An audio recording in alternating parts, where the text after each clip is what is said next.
Every night my wife sent money to an unknown man. And even though I tried to brush it off as something harmless, the truth is, it started eating at me long before I ever admitted it out loud. I'd lie there in our quiet bedroom, the lamp throwing a soft amber glow across the walls. And I'd watch her slip out into the hallway, with her phone pressed close to her chest, as if it were something fragile and forbidden. She always whispered, always checked to be sure I wasn't awake. And when she thought I wasn't paying attention, her whole body seemed to relax. Almost like she'd stepped into a different life, one I wasn't allowed to see at first. I told myself she was helping someone from our past. Maybe a distant cousin. Maybe an old neighbor going through a rough time. After being married for more than 40 years, you try to give your spouse the best possible explanation, even when your stomach twists itself into knots. But those late-night payments weren't small. I'd catch glimpses of amounts 200, 500, sometimes even 1,000, and she always sent them at the same hour. Like she was following someone else's clock instead of the rhythm of our home. I kept wondering why she never mentioned it. Why she didn't turn to me and say, "Honey, this person needs help." That's all it would have taken, just a sentence, just trust. Instead, she guarded it like a secret that didn't belong to me. And as the weeks went by, I started noticing the little things she thought I'd never catch. The way she'd jump when my footsteps came down the hall. The way she'd turn her phone face down when I walked past. The way guilt flickered across her face whenever I asked if everything was all right. She always smiled too tight, answered too fast. "Everything's fine," she'd say. But her eyes told me otherwise. I tried to calm myself by telling my old heart that marriages go through seasons. I'm over 70, set in my ways, quiet and steady. She's still full of energy and movement. Maybe she felt she needed to help someone without making it a discussion. But the more I pushed reason into the cracks, the more suspicion seeped through anyway. I'd sit in the living room long after she dozed off, the ticking of the wall clock getting louder every night. And I'd stare at the front door wondering if she was hiding something larger than I could guess. Then one night, just after midnight, I heard the faint buzz of her phone on the nightstand. Not a normal buzz, it was the notification tone she'd changed recently. The one she never explained. She reached for it so fast the mattress shifted beneath us. I pretended to stay asleep, breathing slow and steady, but my mind sharpened with every whispered word that left her lips. I couldn't make out every phrase, but I caught enough. "I'll send it now. Please don't worry. I promise." When she slipped out of the room again, I quietly sat up. My hands trembling even though the house was warm. I waited until she was far enough down the hall. Then I walked to the doorway and listened. I didn't like doing that. Eavesdropping felt wrong, but something inside my chest had been begging for the truth for weeks. I heard her typing rapidly, breathing unevenly, almost like she was scared. That's what froze me. Fear. Real, shaking fear. It wasn't the sound of someone helping a friend. It was the sound of someone desperate to protect something, or someone from falling apart. When she came back to bed, she didn't notice I was awake. She curled up on her side, facing away from me. In the dim light, I saw her shoulders tremble once, barely visible, but unmistakable. She was crying softly, the kind of cry a person tries to hide even from themselves. By morning, she acted normal, making breakfast, humming softly as if her heart hadn't been in pieces just hours earlier. But that moment changed everything for me. I realized this wasn't just about money. Something deeper was tangled underneath, and whatever it was, she was trying to carry it alone. Still, I couldn't shake the ache of being shut out. Of being her husband, yet somehow not trusted with the truth. And when I finally decided I had to know what was happening, I didn't do anything dramatic. No confrontation. No shouting. I simply waited until she left for the grocery store, then sat in her quiet corner of the living room, the one where she always sent her late-night payments. The chair still held the faint warmth of her body, and her phone charger dangled from the outlet like a silent witness. I didn't dare touch her phone. I didn't need to. Because right then, right as I sank into that seat, the notification sound chimed again. The same secret tone. The screen lit up with a preview of a message from the unknown man. A single line that made my heart stop cold. Did you tell him yet? He deserves to know. And that was the moment everything in my chest cracked wide open. The message sat on her screen, glowing like a wound I wasn't supposed to see. And for a long moment I just stared at it, barely breathing. Did you tell him yet? He deserves to know. Those words wrapped around my chest like a tightening rope. There was no anger in them. No threat, not even manipulation. Just something solemn. Something final. It shook me more than any argument could. If this man thought I deserved to know, then what secret had she been protecting so fiercely that she'd kept it from me for months? And why did she think I couldn't handle it? I sat there in that quiet living room, listening to the refrigerator hum, the clock ticking steadily on the wall, and I felt the weight of years settle over me. 40+ years of marriage, and I had never once imagined there would come a day when she'd hide something so heavy she couldn't even say it aloud. I didn't know whether to feel betrayed or worried. Worry won. It always does when you love someone for most of your lifetime. My hands were shaking as I stood up, not from fear but from age and everything pressing on me at once. I walked back into our bedroom and sat on the edge of the bed, waiting for her to return from the grocery store. My heart kept drifting to darker places. Was it an affair? A debt? A secret illness? Was she protecting someone dangerous, or worse? Was she protecting me from something that would crush me? When I finally heard the front door open, I didn't move. I listened to her set the keys on the table, put the grocery bags down one by one, and sigh the way she always did after finishing a small chore. It was the sigh of a woman who carried too much, but this time I heard a different layer underneath. It sounded like exhaustion wrapped around fear. When she stepped into the hallway, I called her name softly. She paused. Even from the bedroom I could feel her hesitation. The kind that doesn't come from annoyance, but from guilt.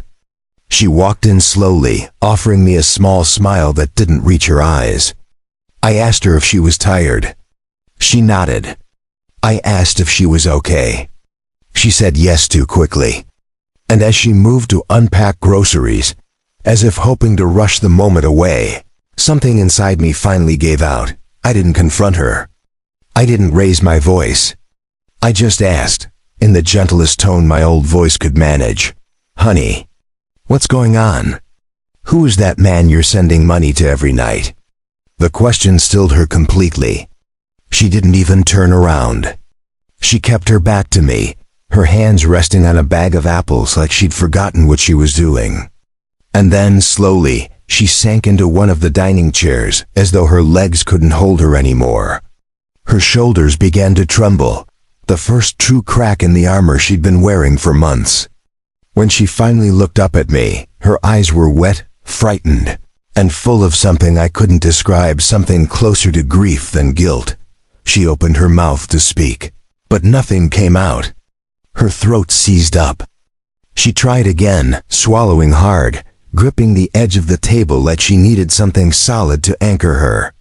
I walked toward her slowly, my steps careful, steady, wanting to give her space but also let her know I wasn't going anywhere. When I reached her, I gently laid my hand on hers, and that was all it took. The moment my skin touched hers, she broke.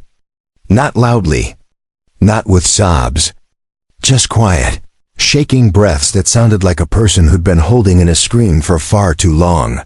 "I wanted to tell you," she whispered finally. "I swear to God, I wanted to. But I was scared."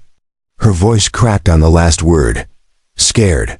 My wife, who had walked through storms with me, who had raised children with me, who had faced every hardship at my side, was scared of something so deeply that she couldn't even bring herself to say it out loud.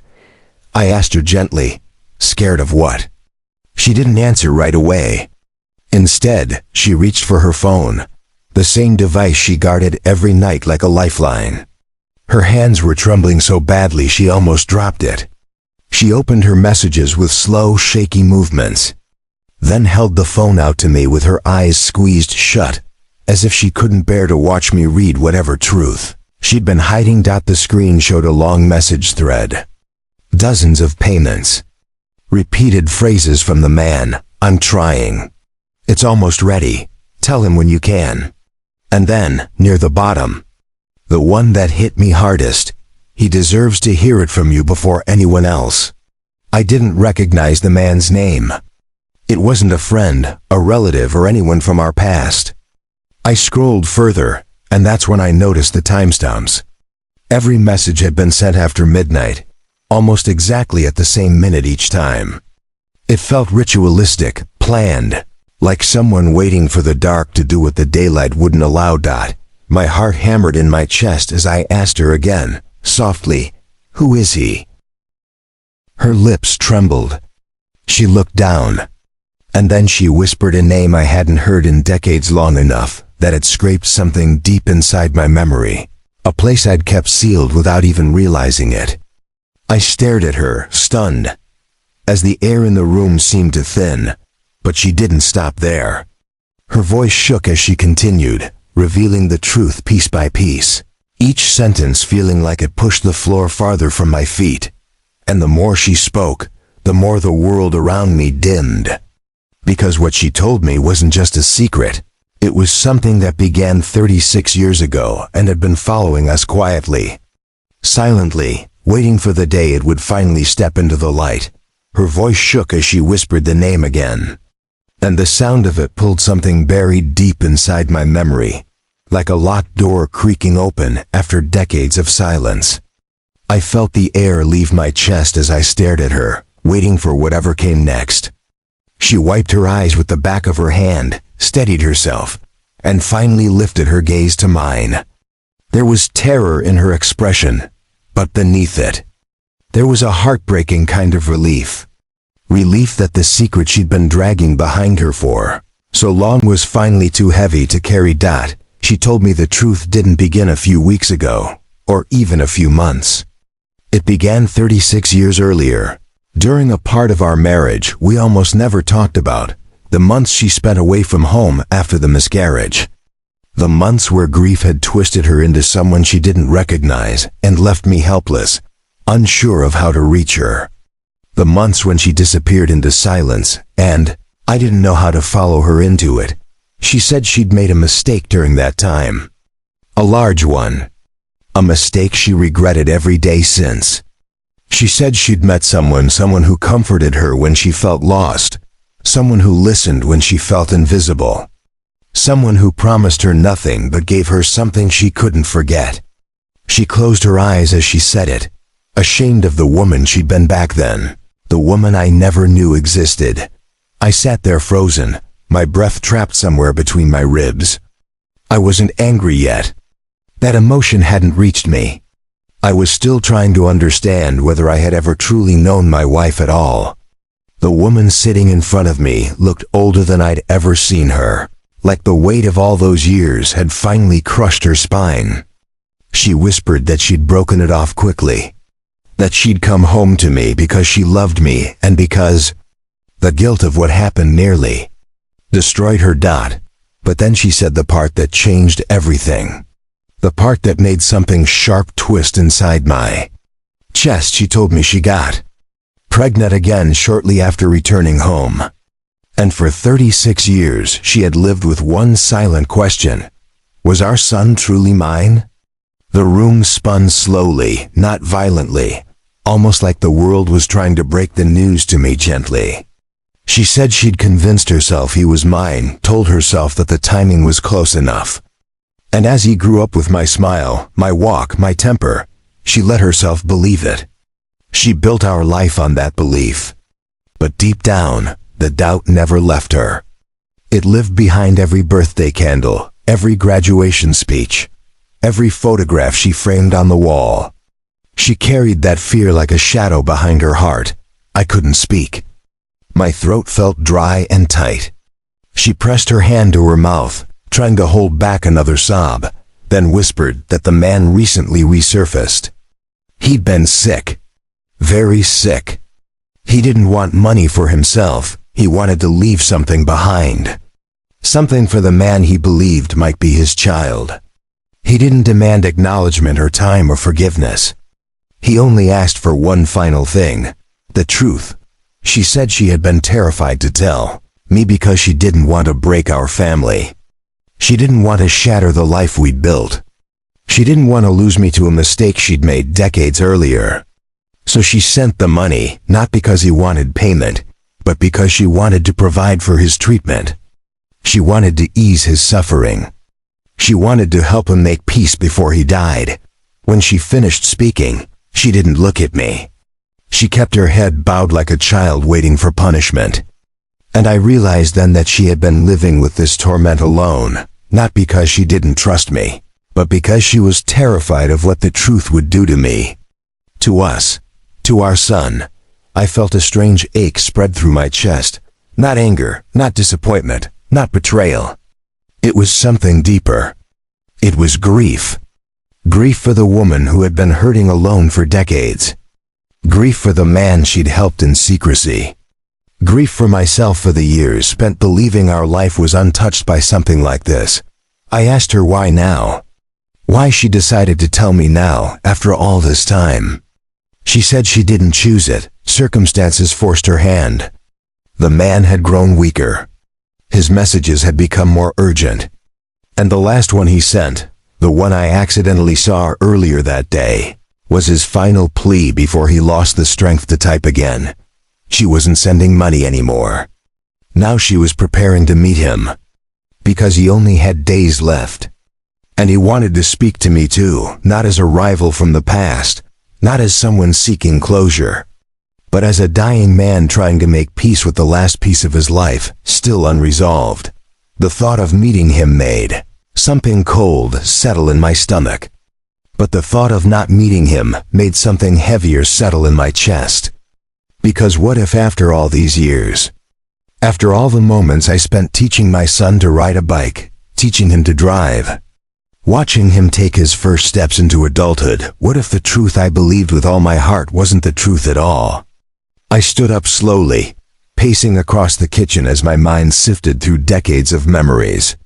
Every smile, every argument, every moment where I saw myself in him. Were those real? Or were they something I'd projected onto him because I needed them to be true? When I finally turned back to my wife, she was still crying silently, her hands pressed together as if she were praying. She whispered, "If you leave me, I'll understand." And hearing that broke me more than anything else in her confession. Because she wasn't trying to defend herself. She wasn't making excuses. She was accepting whatever fate I gave her. I knelt beside her chair, not because I knew what to say, but because I couldn't stand the distance between us. I told her I needed time. I told her I needed the truth, whatever it was, even if it tore me apart. She nodded slowly, her breath shuddering with each inhale. Before I left the room, she whispered one more thing, something that echoed in my head long after. "He wants to see you. He said it's important," he said. "He owes you something." Her words lingered like smoke in the air. And by the next morning, I made a decision that would lead me to the unknown man she'd been sending money to. The man who might have the power to destroy or redefine everything I believed. About my own life, the truth waited for me somewhere ahead, and I had no choice but to face it. I sat across from the man in the dim apartment, my heart pounding as he slid a folder toward me. "Your wife didn't send me money for herself," he said quietly. "She sent it for you." I froze, confusion washing over me. He opened the folder, revealing medical documents, dated years back, my name written on every page. "She was paying for treatments you never knew you needed," he continued. "Tests, screenings. Ones you refused to get when she begged you." My throat tightened. I remembered her insistence years ago, her fear, my stubbornness. She asked me to handle everything anonymously so you wouldn't feel embarrassed. I swallowed hard. But why you? The man leaned back, eyes softening. Because I'm her brother. My breath caught. She had never told me she had a sibling. He looked down. Our family fell apart when we were young. She was ashamed of our past. She didn't want her pain to become yours. But she trusted me to protect you. My chest trembled. All this time I thought betrayal lurked behind her secrecy, yet it was sacrifice. Quiet, painful sacrifice. She didn't tell you, he said, because she knew you'd blame yourself. She just wanted you safe. I felt something break inside me, guilt, regret, love crashing all at once. I stood up slowly, the room spinning. Where is she now? He hesitated. At home. Waiting. She wanted to explain but was afraid you'd leave her. My eyes burned. After everything, she still waited for me. And in that moment, I realized the truth that shattered me completely. The woman I doubted, the woman I suspected, had been saving my life behind my back,